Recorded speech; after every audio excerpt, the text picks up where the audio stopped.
राजेश जी, आपका शुभ समय news channel studio में स्वागत है। बहुत बहुत धन्यवाद आपका। आइए हम राजेश जी से चर्चा करते हैं, क्योंकि उनका अपना एक विषय है। वो मुंबई में आकाशवाणी के उद्घोषक हैं और एक मंजे हुए साहित्यकार भी है और मंजे हुए एक विचारक भी है समाज के।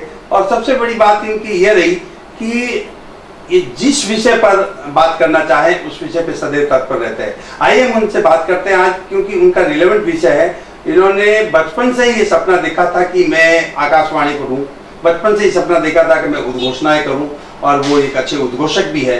तो आइए हम राजेश जी से इस बात पे आज चर्चा करते हैं कि डिजिटल इंडिया जो मोदी ने एक सपना भारत को दिखाया है, तो डिजिटल इंडिया के मायने क्या है? क्या डिजिटल इंडिया किस तरह से पूरे देश में क्या फायदा क्या नुकसान की चर्चा तो बाद में करेंगे, लेकिन डिजिटल इंडिया के मायने क्या है? जी सर, डिजिटल इंडिया ये है कि टेक्नोलॉजी है लोगों को जोड़ने की। हमारे पास सबसे पहले कम्युनिकेशन के साधन थे कि हम मैन टू मैन बात करते थे। कोई व्यक्ति हमें मिलता था तो संवाद स्थापित करते थे। उसके बाद में संवाद स्थापित करने के तरीके बदले।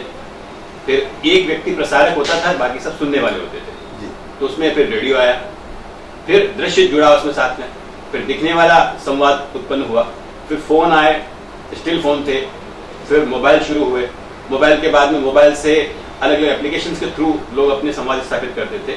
और अभी डिजिटल इंडिया का ये जमाना आ गया है सर कि एक व्यक्ति एक जगह बैठ के 100 लोगों के ग्रुप में बैठ करके विचार विमर्श कर सकता है। उसमें टेक्नोलॉजी का परिवर्तन जो है, पेपर से टेक्नोलॉजी जो आई थी, अखबार हम सुनते थे, आज आपको सुबह का इंतजार नहीं करना पड़ता। आप अपने मोबाइल पर बैठे बैठे आज 10 मिनट पहले की, 2 मिनट पहले की न्यूज देख लेते हैं, जो आप लोग जैसे करते हैं, ये जो लाइव प्रसारक जो आप लोग हैं, उनकी मेहरबानी से ये हो गया कि आप किसी भी चीज से एक ध्वनि की तरंगों से भी ज्यादा तेज आप लोग पहुंच गए हो, आप लोगों ने पहुंचा दिया है इंडिया को डिजिटल। सरकारी स्तर पर यह कहा जा रहा है कि हम गांवों में भी डिजिटल इंडिया को स्थापित करने जा रहे हैं। मैं समझता हूं डिजिटल इंडिया जब ग्रामीण क्षेत्र में पहुंचेगा तो आज शहरों में ब्रॉडबैंड की जो कनेक्टिविटी है हाई स्पीड की है जरूर, लेकिन गांवों में जाते जाते वक्त लगेगा। फिर भी आज 3G यूज कर रहे हैं, 2G यूज कर रहे हैं, लेकिन उसका ग्रामीणों को क्या फायदा होगा?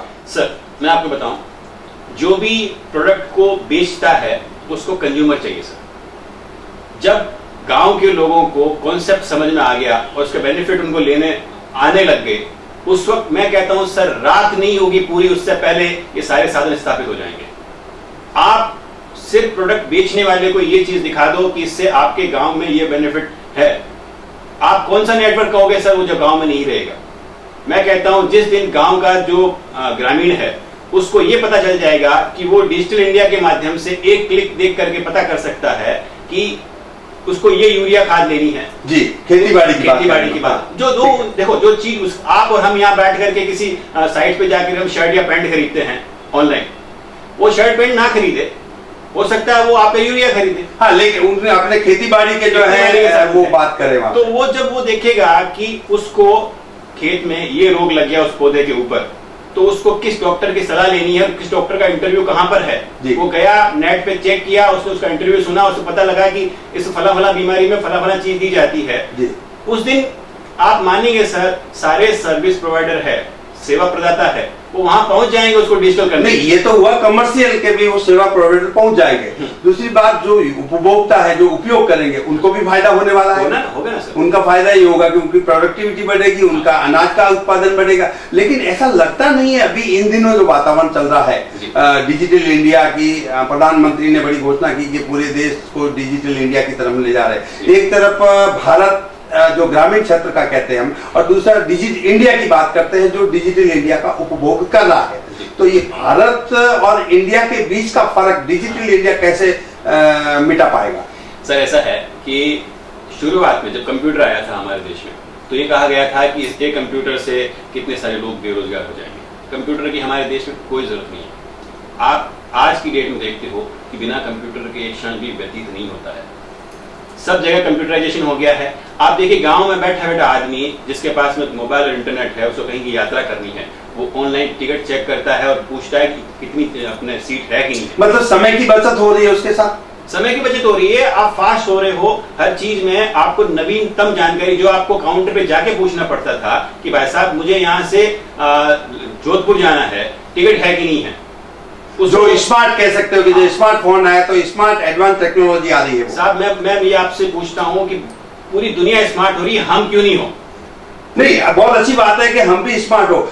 सब होता है सर, आपको कम्युनिकेशन गैप यदि नहीं है तो सब होता है, कम्युनिकेशन गैप है तो बाप और बेटा भी सुबह शाम बात नहीं करते। जी, ये बात तकनीकी युग में आपने बहुत बड़ी बात बताई। शुभ समय न्यूज चैनल इसी बेस पर है, जो भारत का पहला world wide digital news channel है, जो इंटरनेट के माध्यम से सोशल मीडिया के क्षितिज पे चलता है। हमारी भी अहम भूमिका होती है।